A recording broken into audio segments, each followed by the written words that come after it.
My favorite story has to do with a client that had a company that took incentive trips like Johnson & Johnson or Unilever or whatever for their events on cruise lines. And I started working with her in the fall of 2019. So now you know what's going to happen next, right? In the beginning of March 2020, I had been reading because I study a lot and follow like the different industries my clients have, and could see that the cruise industry was about to go off a cliff. There was all kinds of, there are people breaking out with COVID and not. So I called her and I said, listen, you need to come into my office and we need to talk about what's going on in your industry. Do you want me to just come by myself? No, I said, you got to bring your whole team. So the whole team came and we looked at what were the relationships and the core competencies that this company had that we could use to pivot. Now, they looked at all kinds of stuff, but she had been already in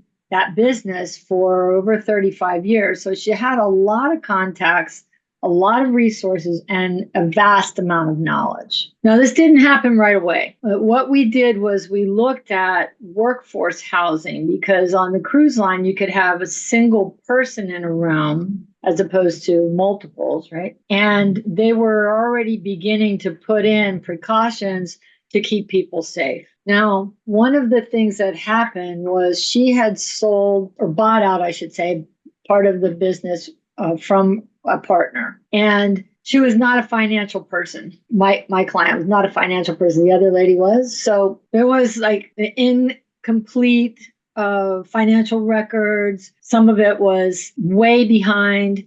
Right? So we were like already dealing with some of these kinds of things. And one day I had met with her and her CFO, and we're talking, and she went in to use the restroom, and he goes, why don't you tell her that she needs to go into bankruptcy? And I'm like, you never tell an entrepreneur that. We might end up there, but we're not there yet. So we're going to work on whatever we need to work on and putting in this new infrastructure, creating the marketing for that, changing the website to attract this, and put out messaging of how this is a good response for certain situations that require workforce housing and the like, right? So we did that. The first thing that she did was COP26, the climate event.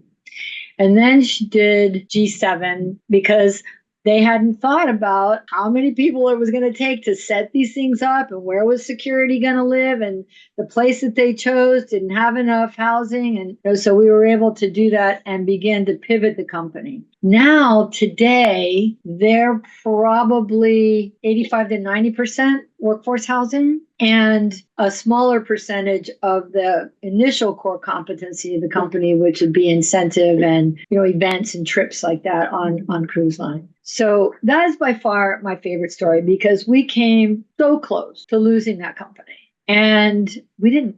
One of the more recent projects was they provided ships for Scotland and Edinburgh and Glasgow for Ukrainian refugees. And they had that, and then created a nonprofit, Mission of Innocence, to support the kids and their schooling and playing and all the different things that were important to kids for the Scottish government. And those ships left about 6 months ago.